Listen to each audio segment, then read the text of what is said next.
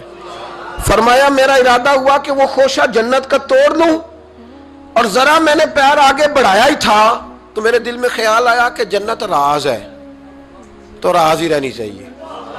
یہ راز کھول گیا تو مزہ نہیں آئے گا, تو میں نے پھر وہ ہاتھ واپس کر لیا. صحابہ کہتے ہیں جب نبی کریم نے یہ بیان کیا تو ہمارے چہرے نے تجسس سے کھیل اٹھے, تجسس سے. ہم کوئی بات اور بھی سننا چاہتے تھے تو محبوب فرمانے لگے اگر میں وہ خوشہ توڑ کے لے آتا اور تمہیں دے دیتا, تم قیامت تک بھی کھاتے رہتے تو تم سے ختم نہیں ہونا تھا. یہ صحیح مسلم کی حدیث ہے. او بھائی, میرے رسول کریم کے واقعہ معراج پہ شکوہ کرنا, کہنا سمجھ میں نہیں آتی کیسے گئے تھے, تو جو چاہے تو ہر شب ہو مثال شب اسرا. نبی کریم صلی اللہ تعالی علیہ وسلم فرماتے میں ام ہانی کے گھر میں سویا ہوا تھا, کوئی آنے والا آیا, اس نے مجھے جگایا, اور جو لفظ حدیث میں بڑے شاندار ہیں. محبوب فرمانے لگے, جبریل امین کہنے لگے یا رسول اللہ چلیے, رب آپ کی ملاقات کا شوق رکھتا ہے, اللہ آپ کی ملاقات کا شوق. یہاں بھی بڑی پریشانی ہوتی ہے بعض لوگوں کو, پتہ نہیں کیوں اتنے پریشان ہوتے ہیں. کہتے ہیں جی حضور تو حضرت جبریل سے مل کے واپس آ گئے, حضرت جبریل سے مل کے نا نبی کریم واپس آ گئے. مجھے اس بات کی سمجھ نہیں آتی کہ اگر حضور اللہ سے مل لیں تو کسی بندے کا اس میں نقصان کیا ہے, کچھ کیا مطلب ٹینشن کس بات کی ہے, اتنی پریشانی, اتنی موٹی کتابیں لکھ دی کہ نبی پاک نے اللہ کو نہیں دیکھا, حضرت جبریل سے ملاقات کر کے حضور واپس آ گئے. یعنی میں سمجھنا چاہتا ہوں, میری سمجھ میں آیا نہیں, میں نے بڑی عقل دوڑائی ہے کہ اگر حضور اللہ کو مل لیں, ملاقات ہو جائے, قرآن کہتا ہے وجوہ یومئذ ناظرہ الی ربہا ناظرہ, قیامت کے دن چہرے چمکیں گے اس لیے کہ اپنے رب کا دیدار کریں گے. میں بھی کروں گا انشاءاللہ, آپ بھی کریں گے. کہاں چہرے چمکیں گے اس لیے کہ مومن اپنے رب کا دیدار. وہ میرے بھائی اگر ہر مومن دیدار کر سکتا ہے, اور قرآن کہتا ہے نبی کریم علیہ السلام اگر اللہ کریم کا دیدار کر کے واپس آئیں تو اتنی زیادہ پریشانی علامہ صاحب کو, شیخ کو اتنی ٹینشن, اتنے زیادہ وہ آوازار ہوئے کہ اتنی موٹی کتاب لکھ دی, اور ادھر سے دلیل لائے کھینچ کے, ادھر سے دلیل لائے. اللہ کا تو ادراک ہی کوئی نہیں کر سکتا, دیکھ ہی کوئی نہیں سکتا, ممکن ہی نہیں تھا. حضور تو گئے تھے حضرت جبریل سے ملنے. تو میں نے کہا آپ کو غلطی لگ گئی, وہ اس لیے کہ شیخ محقق شاہ عبد الحق صاحب محدث دہلوی رحمۃ اللہ نے لکھا ہے کہ کسی نبی کے پاس حضرت جبریل صرف 11 مرتبہ ہے, اور کسی پیغمبر کے پاس 21 مرتبہ ہے, کسی کے پاس 30 مرتبہ ہے, اور نبی کریم علیہ السلام کی بارگاہ میں حضرت جبریل امین نے 24,000 مرتبہ حاضری دی ہے. 24,000 مرتبہ, 24,000 مرتبہ ہے حضرت جبریل. تو حضرت جبریل تو روز سویرے یہاں ہوتے تھے, ان کو ملنے جانے کے لیے اتنی محنت کرنے کی کیا ضرورت, وہ تو روز کھڑے ہوتے تھے. بلکہ علامہ صفوری نے ایک بڑی شاندار بات لکھی ہے, یہ تو نبی کریم کی بات ہے نا, مولا علی شیر خدا. آپ فرماتے ایک دن حضرت جبریل علیہ السلام نا انسانی شکل میں, جب حضور نے فرمایا نا کہ میں علم کا شہر ہوں, علی اس کا دروازہ ہے, تو فرماتے ہیں جب یہ روایت حضور نے یہ حدیث بیان فرمائی تو حضرت جبریل انسانی شکل میں نا حضرت علی شیر خدا کے سامنے آ کے کھڑے ہو گئے. حضرت جبریل امین علیہ السلام کھڑے ہوئے اور فرمانے لگے علی سنا ہے علم کے شہر کے آپ دروازے ہیں. تو مولا علی فرمانے لگے مصطفیٰ کریم نے فرمایا ہے. تو کہا اچھا پھر اگر آپ علم کے شہر کے دروازے ہیں تو بتائیں بھلا اس وقت حضرت جبریل کہاں ہیں. کہتے ہیں جو تو جبریل کو ملنے گئے تھے تو حضرت جبریل مولا علی کے سامنے کھڑے, کہنے لگے بتائیے اس وقت حضرت جبریل کہاں ہے. تو مولا علی شیر خدا, جب آپ اپنے بڑے کو کوئی بات بتائیں گے نا جن کا ادب کرنا ہو اپنے بزرگ کو, تو پھر آپ فٹافٹ نہیں کہہ دیں گے آپ کو پتہ ہی نہیں. یہ مسئلہ ہے, بزرگوں کو آپ نے کو بات سمجھانی ہو تو الفاظ کا چناؤ, اور یہ بھی ہمیں شیر خدا نے ادب بتایا ہے, الفاظ کا چناؤ شاندار ہونا چاہیے, لفظ بڑے زبردست تشکیل پانے چاہیے, جملوں کی ترتیب بڑی مؤدبانہ ہو. حضرت جبریل امین نے پوچھا کہ بتائیے علی اس وقت حضرت جبریل کہاں ہے. تو حضرت مولا علی شیر خدا نے پہلے اوپر دیکھا, میری طرف دیکھنا, پہلے اوپر دیکھا, پھر نیچے دیکھا, پھر پیچھے دیکھا, پھر آگے دیکھا, دائیں دیکھا, بائیں دیکھا. یہ نہیں فرمایا کہ آپ جبریل ہیں, وہ تو انسانی شکل میں تھے نا. جملے دیکھیے, ادب دیکھیے, طریقہ دیکھیے بات کرنے کا. حضرت علی فرمانے لگے بھائی حضرت جبریل اس وقت نہ تو آسمانوں میں ہے، نہ زمینوں میں ہے، نہ مشرق میں ہے، نہ مغرب میں ہے، نہ شمال میں ہے، یا نہ جنوب میں ہے۔ فرمانے لگے جی وہ اس وقت کہیں بھی نہیں ہے۔ پھر بھی فوراً نہیں کہا کہ آپ خود ہی تو ہیں، یہ نہیں فرمایا۔ کہنے لگے یا آپ جبریل ہے یا میں جبریل ہوں، دونوں میں سے ایک جبریل ہے، اب فیصلہ کر لیں۔ تو حضرت جبریل مسکرائے، تر دامنی پہ شیخ ہماری نہ جائیے، ہم تو دامن نچوڑ دیں تو فرشتے وضو کریں۔ حضرت جبریل مسکرائے اور فرمانے لگے آپ تو ولی ہیں، جبریل تو میں ہی ہوں۔ آپ تو ولی ہیں، جبریل تو، او بھائی یہ حال ہے ان کے غلاموں کا، یہ حال ہے ان کے غلاموں کا، تو میری سرکار کا عالم کیا ہوگا۔ کہتے ہیں جی حضور گئے اور مل کے نا حضرت جبریل سے تو واپس آ گئے۔ تو میں نے کہا اب نہ پریشان ہو، اگر حضور اللہ سے میل بھی لے تو آپ کا فائدہ یہ ہے، نقصان کوئی نہیں، آپ کا کوئی نقصان ہے، کوئی نقصان نہیں۔ نبی کریم علیہ الصلوۃ والسلام تو فرماتے ہیں، جب رب کریم نے کہا نا السلام علیکہ ایھا النبی، معراج کی رات، السلام علیکہ، یہ جو تحیات آپ پڑھتے ہیں یہ معراج کا تحفہ ہے۔ جب کہا نا السلام علیکہ ایھا النبی، اے نبی آپ پر سلامتی ہو، حضور فرماتے ہیں رب نے میرے سامنے مجھے بٹھا کر کہا، سامنے، یا رسول اللہ آپ نے رب کو دیکھا؟ فرمایا رأیت ربی بأحسن صورہ، میں نے رب دیکھا ہے اور بڑی سونی صورت میں دیکھا ہے، بڑی سونی صورت میں، سامنے بٹھا کے کہا السلام علیکہ ایھا النبی ورحمت اللہ وبرکاتہ، محبوب آپ پر سلام ہوا میرے نبی، رحمت ہو، برکت ہو۔ تو حضور فرماتے رب نے تو مجھے سلام کہا تھا، میں نے کہا نہیں، السلام علینا وعلی عباد اللہ الصالحین، یا اللہ جتنے بھی میری بات مان کے نماز پڑھے ان سب پہ بھی سلام بھیج۔